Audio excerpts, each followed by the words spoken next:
여러분 안녕하세요. 투자의 신에 오신 여러분을 환영합니다. 토마토TV의 투자의 신과 함께 여러분을 투자의 신의 길로 인도해드리는 시간 투자의 신 화요일 2부 시작하겠습니다. 이재필 전문가님과 함께 할게요. 전문가님 안녕하세요. 네, 안녕하십니까. 반갑습니다. 네. 자, 오늘도 이재필 전문가님과 함께 시장에 대한 이야기, 종목에 대한 이야기, 또 앞으로 시장에 대한 이야기까지 나눠보도록 하겠습니다. 자, 2부에서는 또 많은 분들 기다리시는 종목 진단 기다리고 있으니까요. 여러분들 궁금하신 종목 있으시다면 지금 바로 보내주시면 되겠습니다. 유튜브에 토마토 증권통 검색하고 들어오세요. 실시간 채팅창에 종목명, 매수가, 비중 이 세 가지 남겨주시면 저희가 꼼꼼한 분석을 이용해서 앞으로의 전략들 체크해 드릴 거고요. 매수 문의도 좋습니다. 매수하고 싶으신 종목들도 미리 남겨주시고 진단 꼭 받아보시길 바랄게요.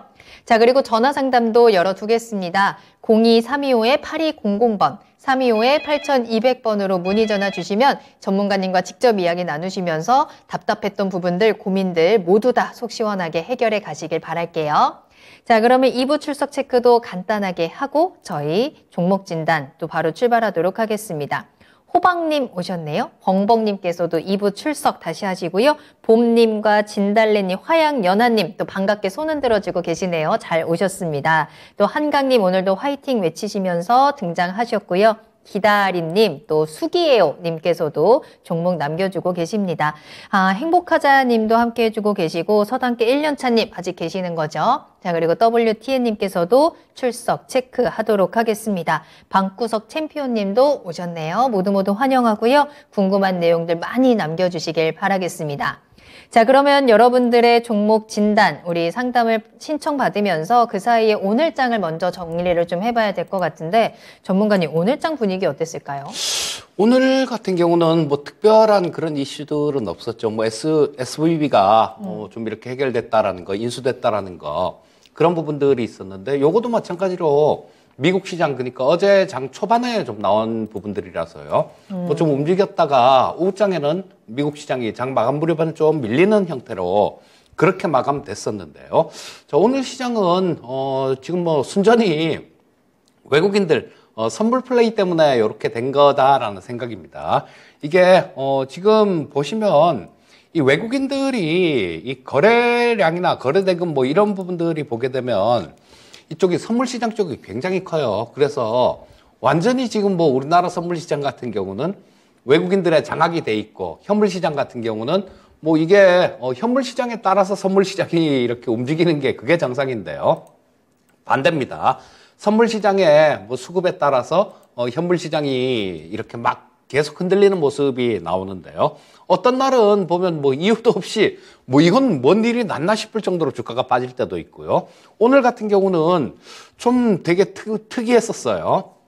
오전장에 최근 들어서 뭐 외국인들이 선물시장에서 좀 매도를 했었죠. 어제하고 그저께. 근데 오늘 오전장에 한 4,800억 정도 외국인들이 장 초반에 선물시장에서 매수를 하더라고요. 그래서 매수하는가 보다 괜찮겠네 그랬는데 이게 또 시간이 조금 지남에 따라서 한 1시 정도 그때 수준에서는 또 되게 많이 그 매수했던 부분들을 2천억 이상 또 매도를 하면서 정리를 했어요.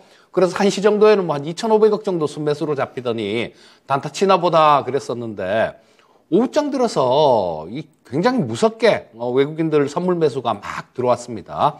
지금 종가 기준으로는 6,692억 정도 외국인들이 선물 시장에서 순매수한 걸로 나오는데요. 이게 뭐 저 한 3시 한 20분 우리 현물 시장 동시효과 진행될 때요. 그때까지만 하더라도 또 8천억 이상 순매수를 했었어요. 그러니까 장중에 대체 뭐 5,500억 정도 그 정도를 1시부터 시작해서 그렇게 샀다가 또 2천억 정도를 오후 3시 20분 이후에 동시효과 때 팔았다라는 겁니다. 그래서 좀 요즘 같은 경우는 야 이거 너무 휘둘리는 거 아닌가 싶은 생각도 들고 기관이 조금 뭐 자기 역할을 해줬으면 좋겠다라는 생각이 드는데 이 선물 시장에서 기관들의 역할이 사라진 지는 오래됐습니다. 그래서 지금 뭐 오늘 이런 모습이 특별하게 뭐 좀 의미를 이게 장중에는 그렇게 오후장에는 저 마감 무렵에는 잠깐 그렇게 좀 그렇게도 생각했었어요. 야, 이거 외국인들이 그런 경우가 되게 많았어요. 수급이 이해 안 가는 수급들 되게 뭐 한꺼번에 굉장히 많은 뭐 그런 매수가 들어온다든가 아니면 굉장히 큰 매도가 나온다거나 이렇게 되면 이들은 정보력이 뭐 우리보다 뭐 상당히 매수 위에 있는 그런 사람들이죠. 그래서 꼭 뭐 그럴 때 보면 해외 쪽에서 어떤 뉴스나 뭐 이런 게 나올 때가 많았었는데 오늘은 뭐 아직까지는 뭐 뉴스 같은 부분들 이런 부분들은 나오진 않고요. 일시적으로 그냥 수급이 몰렸던 걸로 그렇게 판단이 되는데 오늘 이 선물 시장의 역할로 이 코스피 시장이 241평선을 상향 돌파를 했습니다. 근데 요거는 큰 의미는 없다라고 봅니다. 왜냐하면 이 뭐 거래대금 자체가 뭐 이게 좀 더 강하게 치고 올라갈 수 있을 정도로 그 정도의 큰 거래대금이 아니에요. 지금 뭐 오늘 8조 8천억 정도 순매수했는데 뭐 지금 이렇게 거래량 부분들이 확 늘어나거나 그런 부분들은 보이질 않죠. 그리고 이 241 이평선이 보시게 되면 1월 말부터 시작해서요. 여기 돌파했다가 밀리고 돌파했다가 밀리고 돌파했다가 밀리고 어떻게 보면 242평선 돌파를 이거를 추가로 이렇게 올라간다라고 이렇게 보통은 그렇게 인식을 하죠. 저항선을 돌파를 하면 추가로 더 간다라고 그렇게 인식을 하는데 지금 같은 경우는 이 242평선을 뚫고 올라가면 매도해야 되는 자리 아닌가 뭐 그렇게 좀 의심을 하게 만드는 뭐 그 정도로 신뢰성이 낮아요. 그리고 이 242평선을 상향 돌파를 했다고 하더라도 주봉상에서 보시게 되면 이 60주이평선이 또 강하게 아래로 이렇게 내려꽂히고 있죠. 그 아래 또 240주이평선이 또 걸려 있습니다. 그래서 이 부분도 저항선 역할을 할 수 있고요. 또 가장 좀 큰 저항선이라고 생각되는 부분은 2500포인트의 전고점. 이때는 뭐 작년에 12월 달에도 찍었던 자리고요. 그 다음에 이번에도 2월 달부터 시작해서 계속해서 돌파를 하려다가 실패한 자리입니다. 그래서 굉장히 강한 그런 저항선들도 버티고 있기 때문에 오늘 시장에 뭐 어떤 그렇게 큰 의미를 둘 필요는 없다라는 생각이고요. 차라리 선물 시장의 수급을 아침부터 잘 관찰을 해보시면 좀 더 도움이 되실 거예요. 이 저항선들, 강한 저항선들 이런 것들을 돌파하기 위해서는 외국인들의 좀 대규모 수급이 유입이 돼야 됩니다. 그리고 하루 정도 갖고는 안 되고 연속으로 이렇게 좀 강한 수급들 이런 것들이 좀 유입이 된다라면 뚫을 가능성이 있겠지만 뭐 그런 수급이 들어오지 않으면요. 일단은 이 저항선은 그냥 저항선 역할로 남아있을 가능성이 많다라는 생각이고요. 그래서 일단 뭐 지금 종목별로 뭐 트레이딩 하기는 좀 좋은 그런 시장이니까 지수 자체는 너무 믿지 마시고요. 지수 자체는 뭐 저는 중기적인 관점 이런 관점이다라면 좀 보수적으로 보는 그런 관점이니까요. 좀 뭐 트레이딩 관점으로만 접근을 하시면 좋겠습니다. 자, 우리는 지수에 큰 의미를 두기보다는 선물 수급에 집중을 하면서 앞으로의 시장을 좀 예측을 해봐야 될 것 같고요. 그 안에서도 각각의 종목에 따른 대응 전략이 필요할 것 같습니다. 자, 지금부터 이재필 전문가님과 함께 종목 진단 빠르게 출발을 해보도록 할게요. 궁금하신 종목명 매수가 비중 지금 바로 채팅창에 남겨주셔도 좋고요. 전화 상담 02-325-8200번 활용하셔도 좋겠습니다. 작은 소나무님 출석 체크하셔서 인사 나누도록 하겠고요. 오늘 축구가 있었군요. 그래서 상암에 사람이 많았구나. 우상향님께서도 축구 보고 지금 출석 체크해요 라고 하셨는데 축구 이기긴 이겼나요? 그 결과가 가장 궁금합니다. 결과도 같이 공유를 해주시면 좋을 것 같고요. 스카이님, 땅하늘님 오셨어요. 박영감님 감사합니다. 축구는 졌다라는 결과가 나왔네요. 축구도 지고 주식도 내려서 씁씁합니다 라고 하셨는데 자, 그 씁씁한 기분을 지금부터 종목 진단을 통해서 그래도 기분 좋게 또 하루를 마무리할 수 있도록 이야기 나눠보겠습니다. 궁금한 종목들 남겨주시고 매수하고 싶으신 종목들도 같이 남겨주세요. 자, 그러면 첫 번째 종목 상담 출발하겠습니다. 민단향님께서 남겨주신 종목이고요. S트래픽 살펴볼게요. 매수가는 4,580원에 비중 12% 담으셨습니다. 오래 가지고 있는데 갈듯갈듯하다가 다시 내려가고 기다려야 되는 건지 아니면 다른 반도체로 갈아타야 되는 건지 답답합니다. 전기차 충전도 앞으로는 미래에 좋을 것 같은데 너무 힘들어요 라면서 남겨주셨어요. S트래픽 오늘 4,300원대에서 거래를 마쳤네요. 말씀해 주신 것처럼 좀 더 올라가려나 싶다가도 다시 한번 제자리 계속 좀 희망 고문을 하는 것 같은데 이 종목은 어떤 종목이에요? 자, 이 S트래픽 같은 경우는 원래 저 뭐 교통 요금들 뭐 이런 것들 징수하는 시스템이요. 이런 것들을 하는 기업이고 철도 관련되는 뭐 그런 부분들을 영위하는 기업인데 지금 우리 시청자님께서는 전기차 충전 관련해 갖고 좀 매수를 하신 것 같아요. 지금 SK 쪽에서 보유하고 있는 전기차 충전 법인이 SS차저라는 기업이 있습니다. 근데 이 기업의 지분을 20% 약간 넘게 이 S트래픽이 보유하고 있어요. 정확히 20.9% 정도를 보유하고 있습니다. 그래서 뭐 전기차 충전 관련해서 뭐 그렇게 보고 계신 것 같아요. 일단 뭐 전기차 충전 관련되는 부분들도 좀 이 가끔 한 번씩 이렇게 튀는 그런 모습들은 나와요. 그런 모습들은 나오는데 이게 좀 앞으로 많이 막 생기고 그럴 것만은 확실합니다. 그리고 주유소가 나중에는 다 문 닫아야 될 거예요. 왜냐하면 전기차로 다 하게 될 테니까. 그러면 그 주유소 자리들 뭐 이런 부분들은 이 전기차 충전기가 차지하게 될 겁니다. 그래서 커가는 사업인 것만은 확실합니다. 하지만 지금 뭐 현재 상태에서 이 전기차를 만드는 기업들, 뭐 소재 업체들 이런 기업들처럼 폭발적인 성장 부분들, 이런 부분들은 아직까지는 가시화되고 있지가 않아요. 그래서 이 종목이 잠깐 좀 모멘텀 받으면 잠깐 좀 급등을 했다가 또 밀리고 이런 모습들이 나오고 있는 겁니다. 다행히 뭐 이 S트래픽 같은 경우는 그렇게 나쁜 기업은 아니에요. 지금 뭐 시가총액이 1120억 정도가 되는데요. 작년에 뭐 그렇게 썩 많다라고 볼 수는 없겠지만 그래도 뭐 96억 정도라도 영업이익이 흑자가 났습니다.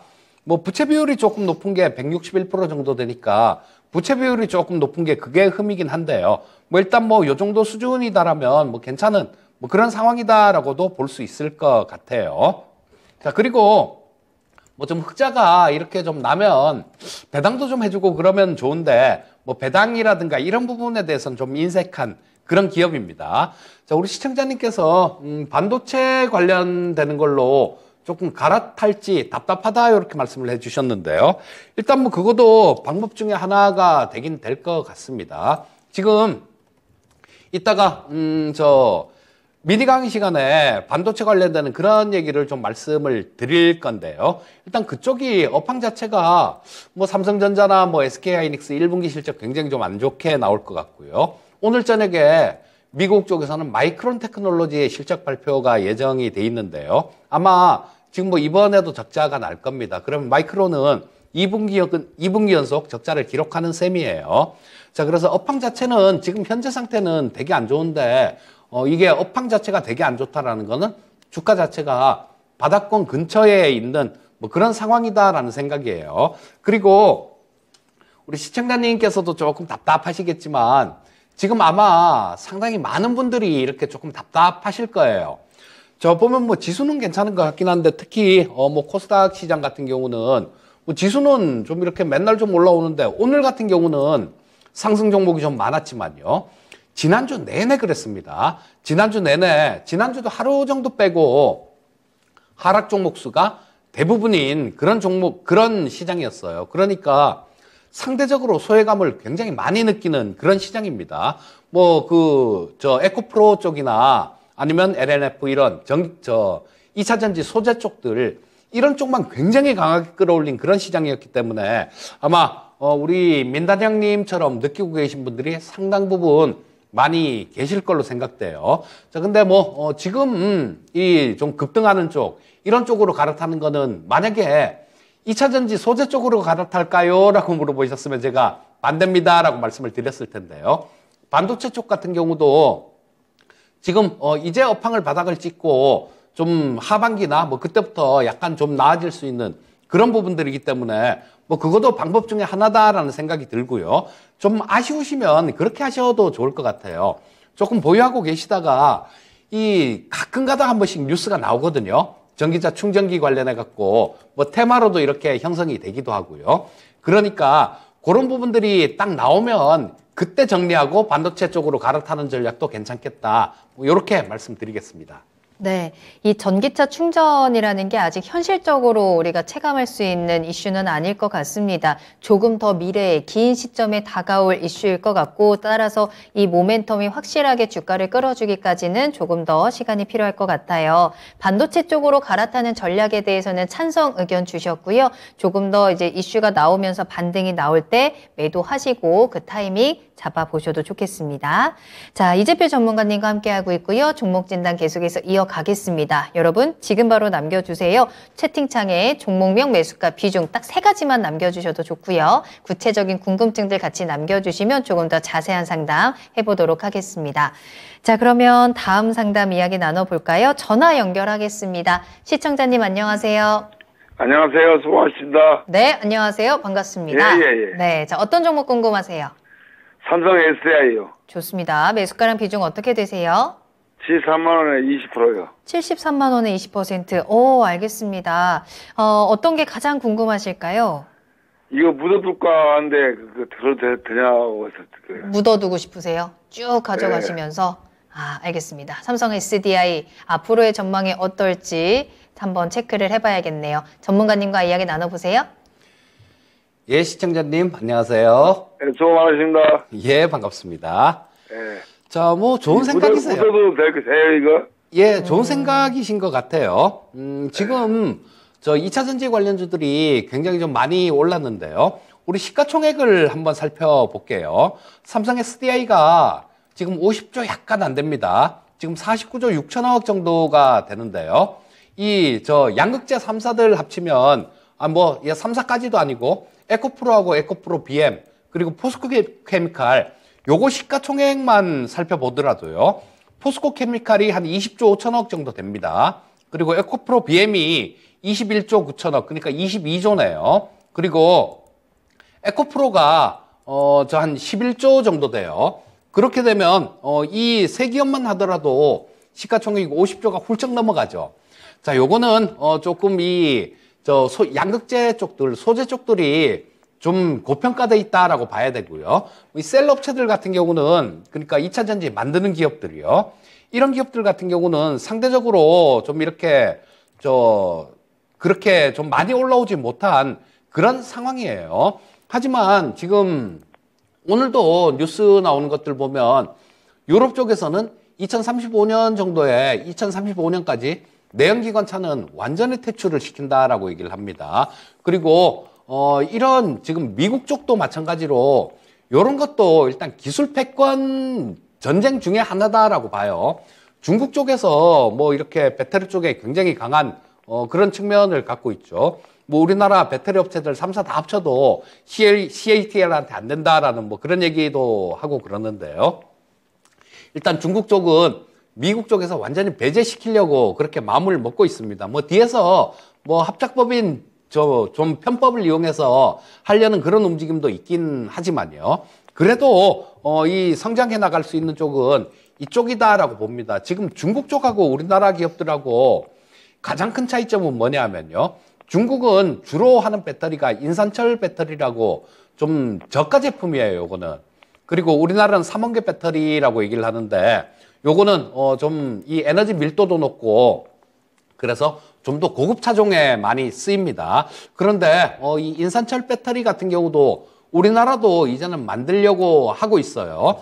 뭐 그거보다 기술 수준이 높은 삼원계 배터리도 잘 만드는데 뭐 인산철 배터리를 못 만들 이유는 없다라는 생각입니다. 그래서 그런 부분들도 본격적으로 이렇게 좀 돼가고 그러면 성장해 나갈 수 있는 그런 자리는 굉장히 크다라는 생각이에요. 그래서 뭐 시장이 지금 뭐 조금 뭐 왔다 갔다 하고 이런 시장 흐름들 뭐 요런 데는 조금 구애를 받지 마시고요. 뭐 장이 빠지면 되게 좀 시장 상황이 되게 좀 안 좋은 그런 모습으로 가게 되면 시장에 이기는 종목 없다라는 그런 격언이 있는데요. 이런 것도 조정을 좀 받을 수는 있겠죠. 하지만 그거는 시장이 안 좋을 때 같이 그런 부분들은 나올 수 있겠지만 결국은 이런 것들은 극복을 한다라고 봅니다. 그렇기 때문에 지금 질문이 묻어둬도 돼요? 그런 질문을 해주셨는데요. 굉장히 좋은 투자 방법이다. 뭐 이렇게 말씀드리겠고요. 좀 흔들리지 마시고 그냥 쭉 좀 갖고 가시면 좋을 것 같습니다. 아니 10년 묻어도 들어간대요. 10년이요? 예. 10년까지는 안 가셔도 될 것 같고요. 그까지는 안 가셔도 될 것 같고, 뭐 한 5년 안쪽에 상당히 좀 좋은 수익률을 구경하실 수 있을 것 같습니다. 그거는 10년 뒤의 일은 뭐 한 5년 뒤에 가서 생각을 해보시는 게 좋을 것 같습니다. 네. 예, 수고하셨습니다. 네, 감사합니다. 예. 네, 삼성 SDI 5년 정도 푹 익혔다가 맛있는 수익 챙겨 드시면 되겠습니다. 자, 이렇게 여러분들 궁금한 내용들 남겨주시고 전화 주시길 바라겠습니다. 계속해서 지금 속보가 들어오고 있는데 지금 전화 주시면 100% 당첨이라고 하거든요. 지금 유튜브에 올려주시면 100% 당첨이라고 하니까 자, 바로 지금 유튜브 들어오시길 바라겠습니다. 종목명 매수가 비중 딱 3가지만 남겨주시면 되니까 간단하게 저희 종목 상담 신청 함께 하시길 바라겠고요. 02-325-8200번 전화 상담도 활짝 열려 있어요. 지금 바로 전화 주시면 되겠습니다. 자, 다음 상담 이야기 나눠볼까요? 이번에는 스카이님이 남겨주신 덕산 테코피아 이야기 나눠보도록 하겠습니다. 매수가는 29,000원이고요. 비중 15% 가지고 계시는데 부탁드립니다 라고 남겨주셨어요. 덕산 테코피아 29,000원이면 꽤 오랫동안 가지고 계셨네요. 지난해 2월쯤에 한번 나왔던 가격대인 것 같은데 덕산테코피아가 올해 들어서 그래도 상승의 흐름들을 잘 보여주고 있는 상황이기는 한데요. 29,000원까지 조금 더 올라갈 수 있는 가능성 있는지 전략 어떻게 짜요? 자, 이 덕산테코피아 같은 경우는 하는 일 자체는 뭐 굉장히 좀 지금 유망한 그런 업종에 속해 있다라고 보시면 될 것 같고요. 지금 요게 OLED 쪽, 이 OLED하고 오늘 OLED 관련되는 쪽들, 디스플레이 쪽이 굉장히 강한 모습이 나왔죠. 뭐 국내 관련해 갖고 뭐 한 2가지 정도 재료가 있었고요. 그리고 해외 쪽 관련된 한 가지 재료가 있었는데 뭐 LG 디스플레이가 LG 전자에서 자금을 1조 차입해 갖고 뭐 투자할 수 있는 여력이 생겼다. 그리고 삼성 쪽에서는 충남에다가 5조를 투자를 해서 이 OLED 클러스터를 만들겠다. 뭐 이런 내용들이 국내적으로는 좀 좋은 그런 얘기였었고요. 또 한 가지는 해외 쪽에서는 일본에서 뭐 우리나라 OLED를 잡아보겠다고 소니하고 뭐 몇 개 산학연하고 굉장히 좀 많이 이렇게 뭉쳐서 만든 OLED 회사가 하나 있었어요. 그거 JOLED라는 그런 기업을 만들었었는데 그게 도쿄지방법원에다가 사실상 파산 신청을 한 겁니다. 그런 부분이 있어서 이런 부분 OLED 관련주들 이런 것들이 상당히 좋은 모습을 보였는데요. 일단 투자 자체가 이렇게 많이 들어간다라면 이런 부분들은 굉장히 좀 나중에는 지금 당장은 지금 경기가 별로 그렇게 썩 좋지가 않지 않습니까? 그러니까 뭐 휴대폰도 바꿀 거 1년 더 쓰고 또 뭐 TV도 바꿀 거 좀 더 보자. 뭐 그런 분위기잖아요, 지금은. 근데 이런 시기가 좀 지나고 나면 이 OLED 쪽 수요도 굉장히 좀 많을 것 같습니다. 그래서 그런 것들 OLED하고 LCD하고 차이점은 기술 난이도는 굉장히 높아요, OLED가. 근데 가장 큰 차이점을 하나만 딱 꽂으면 그겁니다. OLED 같은 경우는 디스플레이에다가 증착을 시키는 그 화학 물질을 유기물을 증착을 시키고요. LCD 같은 경우는 무기물을 장착을 시키는데 유기물이기 때문에 그래서 자기 스스로 빛을 낼 수 있는 겁니다. 뒤에서 광원을 안 비춰줘도 자기 스스로 빛을 낼 수 있는 거고요. 그러니까 유기물이니까 이게 열에 굉장히 약해요.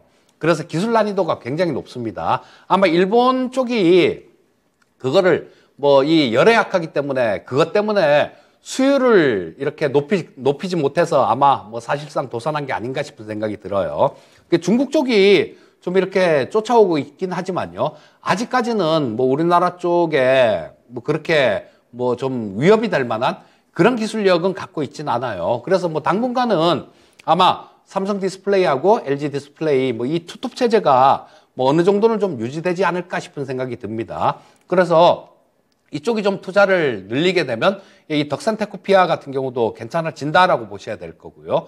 또 하나 이게 지금 당장은 현실화가 되려면 기간이 굉장히 좀 많았는데요. 많이 남은 걸로 보이는데 우리 전고체 배터리 막 이렇게 얘기를 하죠. 근데 이 덕산테코피아 같은 경우는 이 분리막이 없는 무분리막 전극 일체형 전고체 배터리를 대해 개발하는 뭐 그런 재료가 하나 좀 있습니다. 근데 요건 아직까지는 뭐 가끔 가다가 전고체 배터리 막 이렇게 좀 되면 가끔 한 번씩 부각이 되고 그러고 난 금방 밀리고 이런 모습인데 향후에는 이렇게 좀 성장할 수 있는 이런 부분들도 분명히 갖고 있다라는 거예요. 근데 그렇게 좋은데 주가는 왜 빠졌냐? 실적 때문에 빠진 겁니다. 자, 실적 부분들 보시면 이게 2021년도까지는 굉장히 좋은 실적을 보여줬었죠. 자, 2020년에 140억 벌었는데 21년에 220억을 벌었어요. 근데 작년에 조금 좀, 재작년보다 실적이 그렇게 좋지가 않았죠. 영업이익이 반 이상 줄어들었어요. 그러면서 주가 자체도 굉장히 좀 많이 이렇게 하락하는 모습이 나왔는데요. 자, 지금 어느 정도 이게 시가총액이 3,600억 정도면 업황이 조금 좋아지면 그렇게 비싼 주가는 아니다라는 생각입니다. 근데 이 OLED 업종이 본격적으로 좋아지려면 시간은 좀 걸릴 거예요. 시간은 좀 걸리고 그때 볼 수 있는 부분이다라면 전고체 배터리 관련되는 그런 쪽이 부각이 되든가 그러면 좀 움직이는 모습도 나올 수 있을 겁니다. 그래서 지금 현재 상태에서는 요거를 어떻게 하거나 그럴 종목은 아닌 것 같고요. 자, 지금 보시는 게 주봉입니다. 여기서 보시면 2022년 접어들면서 그냥 급락을 한 모습이었죠. 근데 지금 보시면 조금 이렇게 바닥을 여기서 바닥을 한번 찍었죠. 찍고 지금은 여기 찍었던 고점 그거는 돌파가 된 상태입니다. 그리고 주봉상에서도 60주평선 요거는 돌파가 됐기 때문에 좀 그렇게 위험한 자리는 아니다라고 보시면 될 것 같고요. 이게 1차로 저항받을 수 있는 부분들은 22,000원대 여기서 거래가 되게 많이 터졌죠. 작년 9월달, 10월달 이때 거래가 굉장히 많이 터진 자리가 있어요. 그 가격대가 22,000원 정도에 있는데 여기서는 한번 저항을 받을 수 있을 것 같습니다. 그래서 일단 시간을 좀 길게 잡으시면 이 부분도 돌파가 되겠지만요. 단기적인 관점에서는 한 22,000원 정도에서는 저항을 받을 것 같습니다. 그 부분 참고를 좀 해보시고요. 길게 보유하신다라면 일단 좀 더 그냥 들고 가셔도 되겠다. 이렇게 말씀드리겠습니다.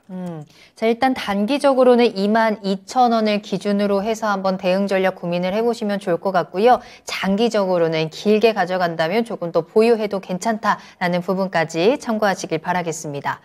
자, 지금 이 순간 100% 당첨입니다 라는 말과 함께 정말 많은 분들이 종목 남겨주고 계시는데 또 올려주시는 종목들 보니까 반도체 종목들도 꽤 많이 지금 속해 있는 것 같아요. 확실히 또 반도체에 대한 궁금증들은 꾸준히 가지고 계신 것 같은데 잠시 후 미니 강의를 통해서 반도체에 대한 이야기 조금 더 자세히 나눠볼 테니까 끝까지 함께 하시면서 그 부분 참고해 보셔도 좋을 것 같고요.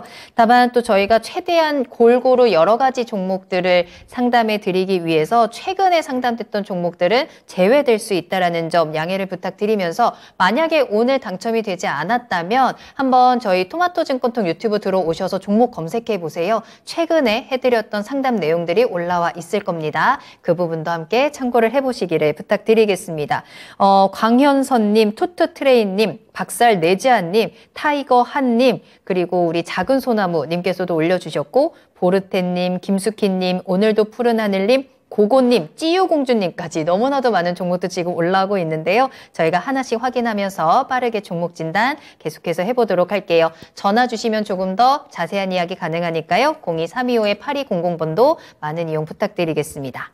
자, 다음 상담 만나볼까요? WTN님의 딥노이드 진단하겠습니다. 매수가는 11,250원이고요. 비중 5% 가지고 계시는데요. 진단 부탁드립니다. 라고 남겨주셨어요. 딥노이드 오늘은 10,000원, 1,610원에서 거래 마쳤네요.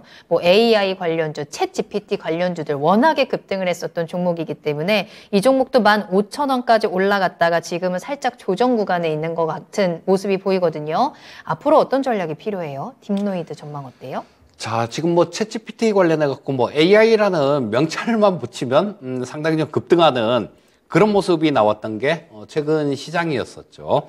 그리고 이 딥노이드 같은 경우는 챗GPT하고 관련이 있는 건 아니고요. 의료 AI하고 관련이 있습니다. 의료 쪽이에요. 근데 이쪽이 상대적으로 주가가 좀 그렇게 좋지는 않았었습니다. 뷰노나 JLK, 루닛, 신테카 바이오 이런 쪽이 이 의료 AI하고 좀 관련이 있는 그런 쪽들인데요.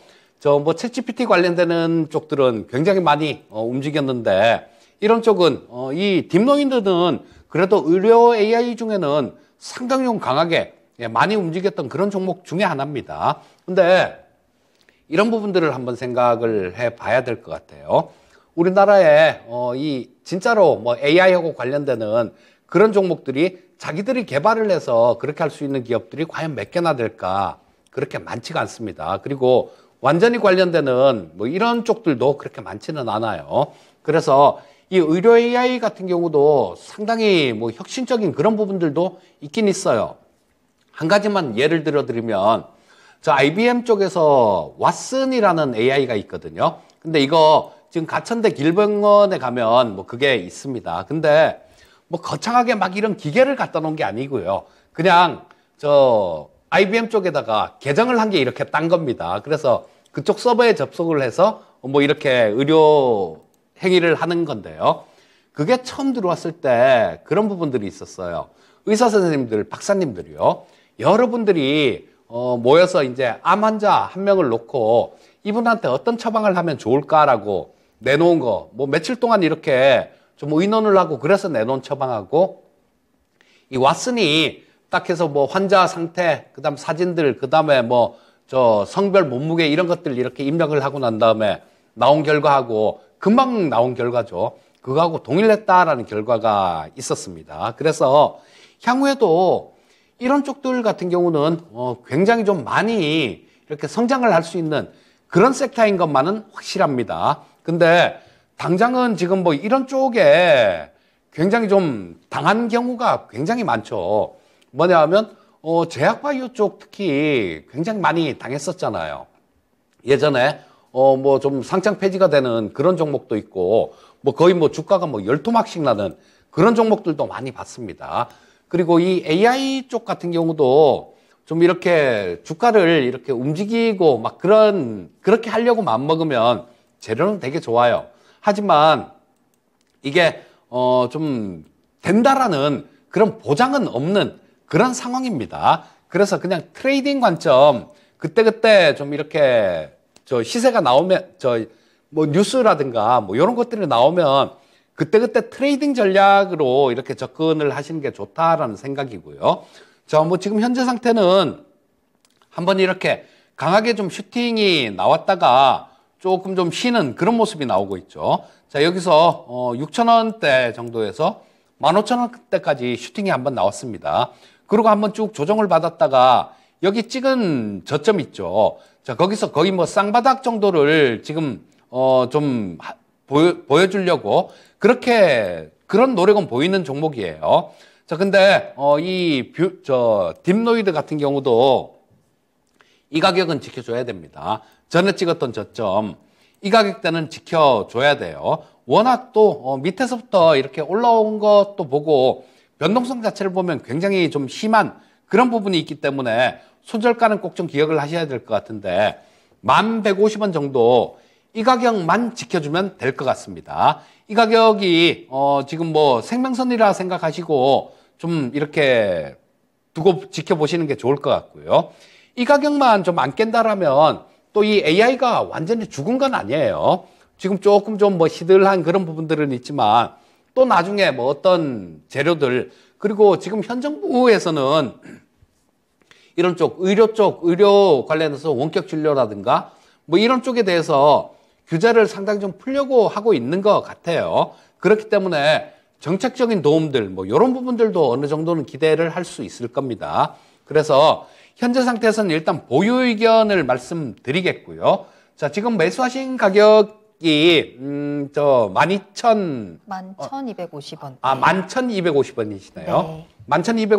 250원이시면 뭐 그렇게 큰 차이는 안 납니다. 그래서 조금 반등 나오는 구간이 있으면 12,000원대 조금 넘어 12,000원대 중반 정도 그 정도에선 또 저항을 받을 것 같아요. 그러니까 손절가 꼭 기억하시고요. 위로는 12,500원 정도 그 정도에서는 뭐 한번 끊어주는 전략을 말씀드리겠습니다. 네. AI 관련주 챗GPT 이슈가 지금 잠깐 시들하지만 또 비 한번 제대로 오면 다시 한번 또 뛰어오를 수 있는 가능성도 있습니다. 일단은 보유를 하시면서 1150원 손절가 기억을 하시고 12,000원대에서 저항이 있다라는 점도 염두에 두시면서 대응 전략 짜보시면 될 것 같네요. 자, 계속해서 다음 상담 바로 만나볼게요. 전화로 이야기 나누겠습니다. 시청자님 안녕하세요. 안녕하세요. 네, 안녕하세요. 반갑습니다. 어떤 종목 궁금하세요? 네, 동국산업 종목 진단하려고요. 알겠습니다. 매수가랑 비중 어떻게 되실까요? 6,200원에 50%요. 6,200원에 50% 비중이 좀 많으시네요. 네네. 네, 어떤 게 가장 궁금하세요? TCC 스틸처럼 갈 수 있을지 아, 궁금해서요. 그래요? 알겠습니다. 과연 이 종목도 쭉쭉 올라갈 수 있을지 저희 한번 체크를 해봐야겠네요. 전문가님과 직접 이야기 나눠보세요. 예, 네. 예, 시청자님 안녕하세요. 네네. 아, TCC 스틸처럼 가면 참 좋을 것 같은데, 그쵸? 네. 근데, 일단 뭐 그런 부분들은 조금 좀 어려울 것 같은 생각이 들고요. 자, 이 동국산업 같은 경우는 지주회사 격이죠. 요게 보면 동국그룹 쪽에 뭐 동국선제나 SNC 같은 뭐 이런 상장회사 5개 정도를 거느리고 있는 그런 지주회사입니다. 보통 보면 지주회사들이 뭐 자기 본업에서는 잘 못 벌고, 그 다음에, 저기, 자회사들, 뭐 이런 쪽에서 올라오는 실적들, 요런 부분들이 상당히 좋게 나오는 경우가 많은데, 이 동국산업은 반대예요. 이 본업 쪽에서 실적이 좋습니다. 뭐 작년만 하더라도 본업 쪽에서는 영업이익이 125억 정도 흑자가 났는데요. 이게 연결 기준으로 놓고 보면 15억, 12억 정도밖에 흑자가 안 나요. 그래서 자회사들이 조금 속썩이고 있는데, 그런 부분들은, 풍력 관련된 동국 SNC 같은 것들, 뭐, 이런 것들도, 좀 괜찮은 그런 모습이 나올 수는 있습니다. 하지만, 지금 당장 뭐, 그렇게 강하게 막 치고 올라가거나, 이런 움직임이 나오기는 조금은 어렵다라는 생각이 들어요. 왜냐하면, 이 나오는 실적 대비해갖고, 주가 수준이 그렇게 싸지가 않기 때문에, 뭐 그럴 것 같습니다.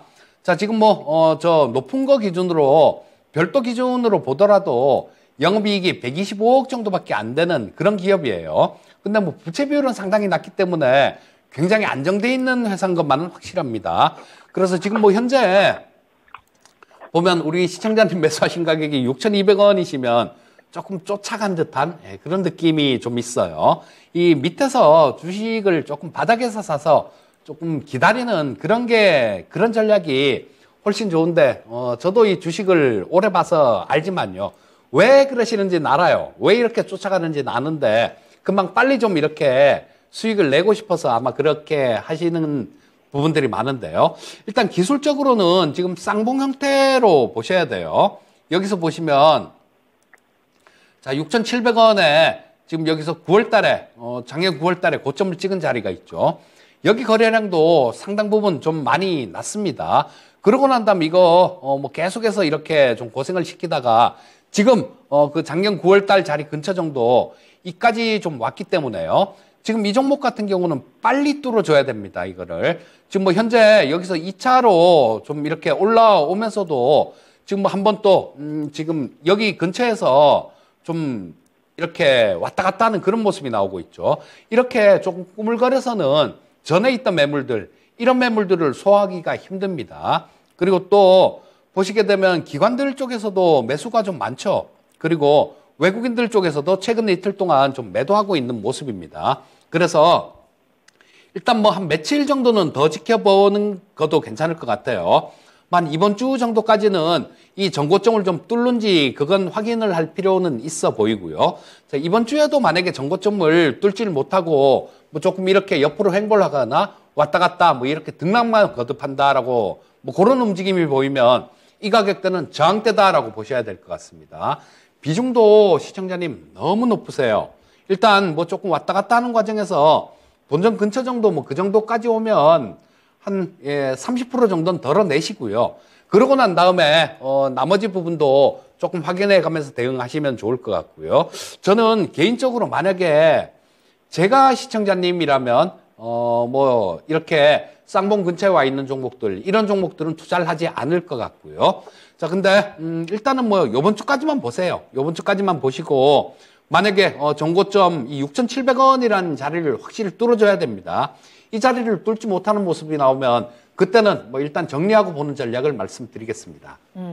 일단 첫 번째로 비중을 좀 덜어내시고 이번 주 안에 정고점을 뚫어내는지 확인이 필요하다라고 말씀해 주셨는데요. 도움이 좀 되셨을까요? 네. 깔끔했습니다. 네, TCC 스틸처럼 올라가지 못하겠지만 순실 보지 않게 빠져나오시고 다른 종목들로 수익 계속해서 챙겨가시기를 응원하겠습니다.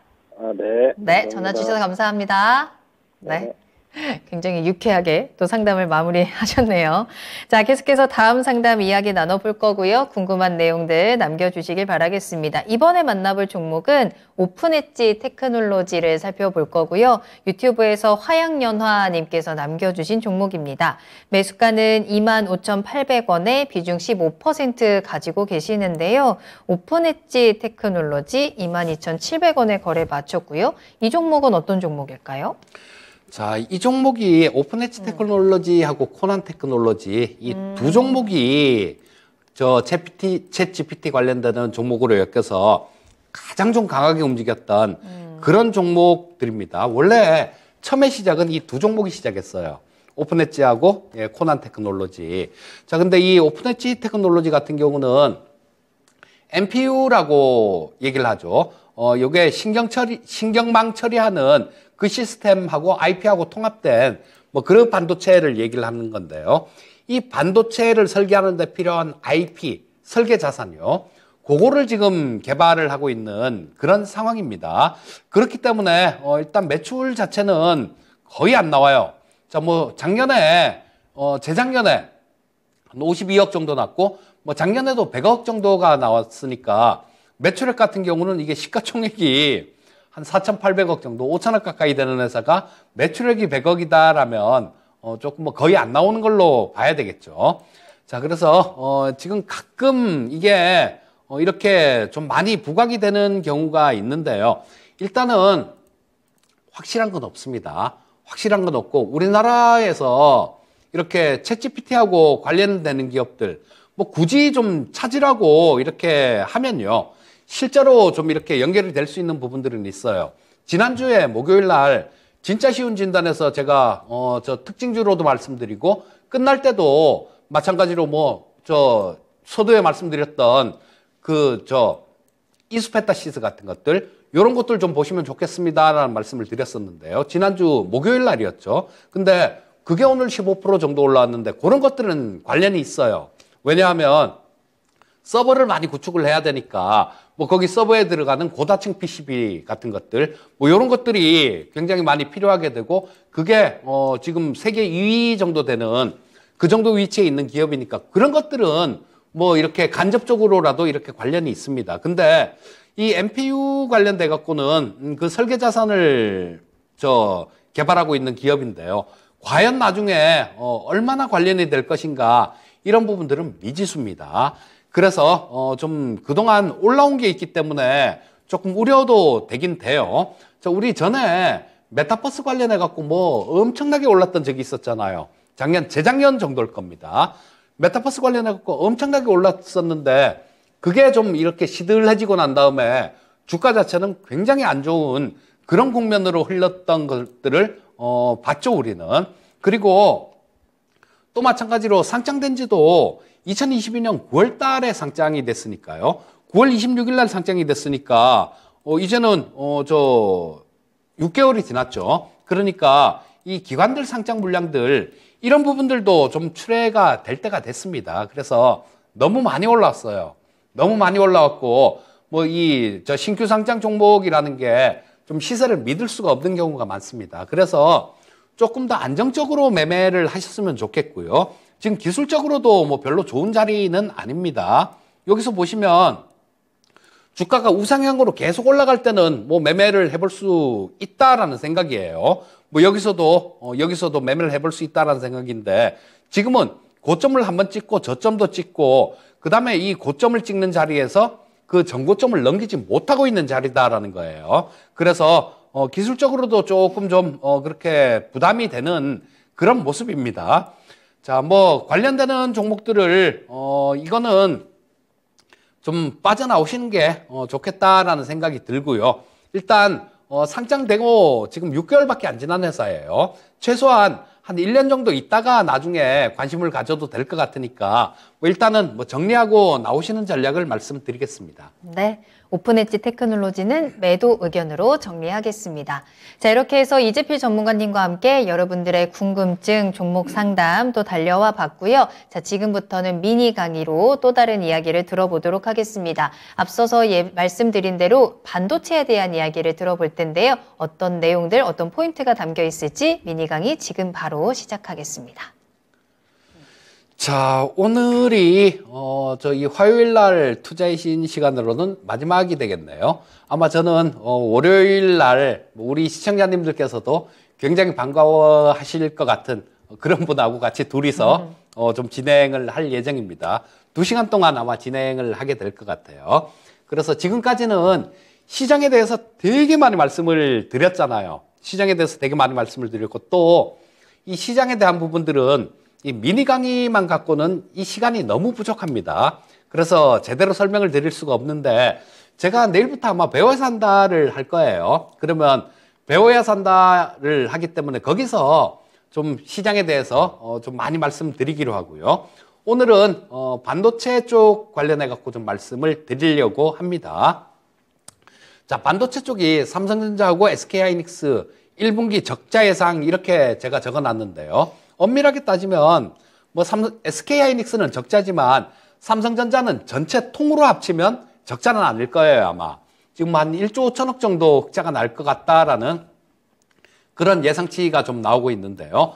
반도체 쪽만 보면 적자일 겁니다. 그래서 여기에는 1분기 적자 예상 이렇게 좀 적어놨습니다.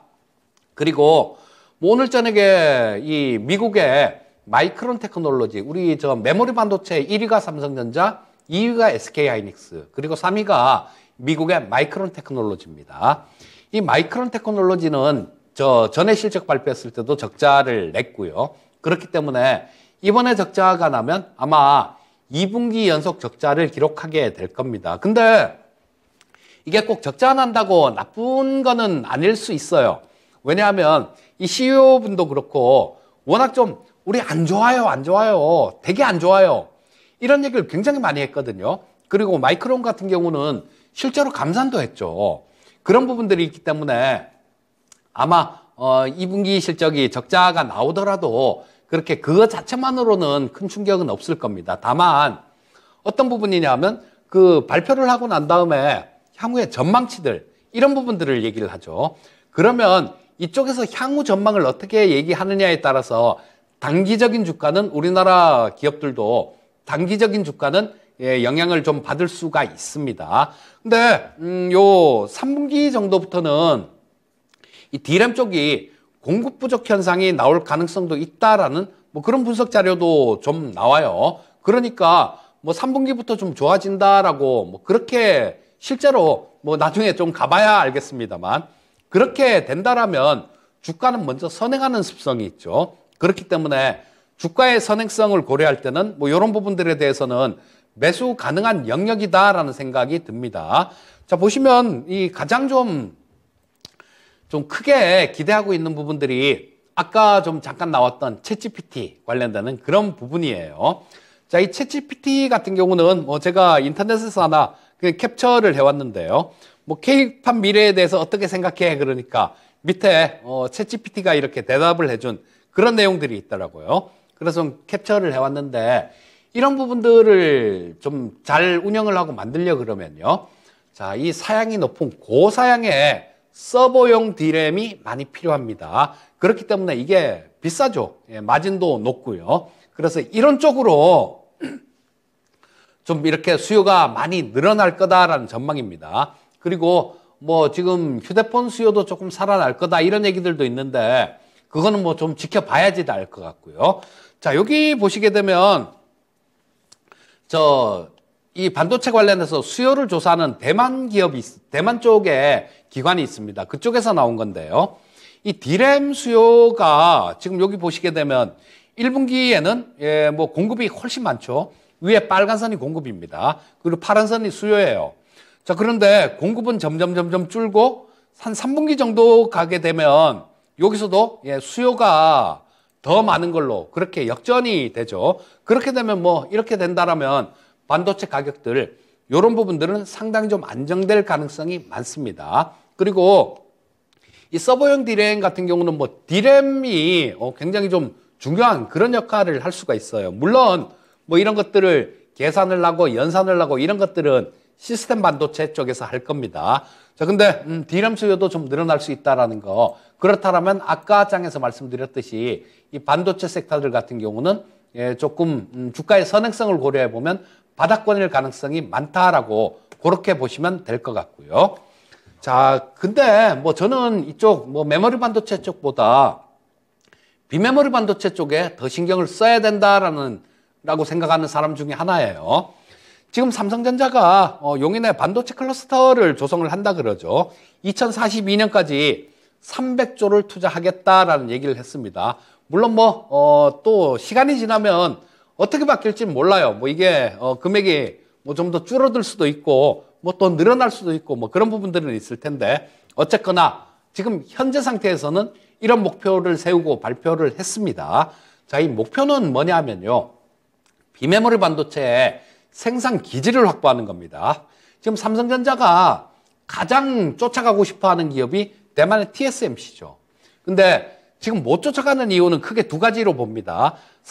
이 TSMC 같은 경우는 그런 얘기를 하죠. 우리는 고객과 경쟁하지 않는다라는 그런 얘기를 해요. 그런 부분들 때문에 애플 같은 경우도 저 TSMC로 물량을 주고 있는 겁니다.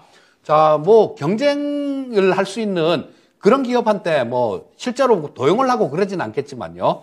이 로직을 넘겨준다는 거, 반도체 설계도 로직을 넘겨준다는 게 그렇게 쉽지는 않을 겁니다. 그게 첫 번째 걸림돌이에요. 그리고 TSMC 같은 경우는 옛날부터 굉장히 생태계를 많이 키워왔습니다. TSMC가 아주 작은 기업일 때 그때부터 팹리스 업체들하고 이런 쪽들을 다 이렇게 끌고 간 거예요.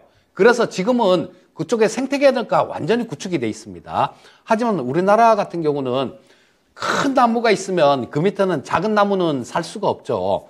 삼성전자가 워낙 잘하다 보니까 이 팹리스 생태계들 뭐 이런 것들이 조성될 만한 그런 틈이 없었습니다. 그래서 지금까지 이런 부분에 대해서 상당히 등한시된 게 맞아요. 그리고 이 팹리스 업체들 수를 비교를 해보면 우리나라에 있는 게 뭐 다 합쳐도 한 150개 남짓 정도 된다라고 얘기를 합니다. 하다못해 뭐 중국 같은 나라도 우리나라보다 훨씬 더 많은 팹리스 업체를 좀 거느리고 있어요. 대만은 뭐 말도 할 거 없고요. 자, 그래서 이쪽에 생태계에 초점을 맞추는 그런 상황이다라고 보시면 될 거고요.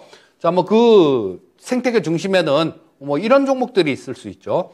이 팹리스라는 거는 시스템 반도체를 거의 설계하는 그런 쪽이 대부분입니다. 자, LX 세미콘 요거는 뭐 오늘 좀 너무 올랐더라고요. 오늘 뭐 저 두 자릿수로 급등하는 모습이라서 뭐 오늘 움직임은 OLED 구동칩이기 때문에 구동칩하고 관련돼 갖고 OLED 쪽이 디스플레이 쪽이 막 이렇게 올라오니까 따라 같이 강하게 올라온 거고요. 근데 뭐 우리나라에서 이 팹리스 쪽이 가장 강한 기업은 LX 세미콘이다. 뭐 이렇게 보셔도 무방할 것 같아요. 그리고 LX 세미콘이 지분 10%를 약간 넘게 보유하고 있는 텔레칩스도 눈여겨볼 만한 종목입니다. 이 텔레칩스 같은 경우는 예전에 이 LX 쪽이 지분 갖고 있기 전부터도 굉장히 튀는 그런 기업이었어요. 예전에 차량 반도체 1위 업체가 NXP였었는데요. 그 NXP가 현대차에 납품하던 물량을 일부를 이 텔레칩스가 뺏어온 전력이 있습니다. 그만큼 기술력은 보유하고 있는 기업이다라는 거예요. 거기다가 LX 세미콘이 지분을 갖고 있으니까 안정성도 상당히 높은 기업이다라고 볼 수 있을 것 같고요. 또 이 가전 쪽들 지금 뭐 사물 인터넷, 스마트홈 이런 것들이 잘 보급이 안 되는 이유가 회사마다 다 틀려서 그렇습니다. 기술 표준이 다 틀려서 그러는데 지금 그런 부분들이 조금 통합을 하려는 그런 움직임이 있어요. 뭐 그렇다면 거기에 저 가전제품에 MCU 칩을 설계를 하고 있는 이 어버브 반도체 같은 종목들 이런 것들도 눈여겨볼 필요가 있다라는 생각이고요. 세 종목 다 실적 부분들은 상당히 좀 증가되고 있는 그런 종목들이니까 뭐 이런 것들 중에 한번 찾아보셔도 괜찮을 것 같다. 이렇게 말씀드리겠습니다. 네. 자, 이렇게 해서 오늘 이재필 전문가님의 미니 강의까지 1시간 꽉 채워서 전해드렸고요. 다음 주부터는 이재필 전문가님을 월요일 저녁 9시에 만날 수 있다는 점 다시 한번 알려드리면서 전문가님과 먼저 인사드리겠습니다. 오늘 감사합니다. 예, 감사합니다. 네, 오늘 저희가 방송에서 전해드린 내용은 투자 판단을 위한 참고 자료입니다. 투자는 투자자 본인의 책임과 판단에 따라서 이루어져야 한다는 점 다시 한번 유의해 주시기 바랍니다. 오늘 하루도 모두 고생 많으셨고요. 저는 내일 이 시간에 다시 돌아올게요. 시청해 주신 여러분 고맙습니다.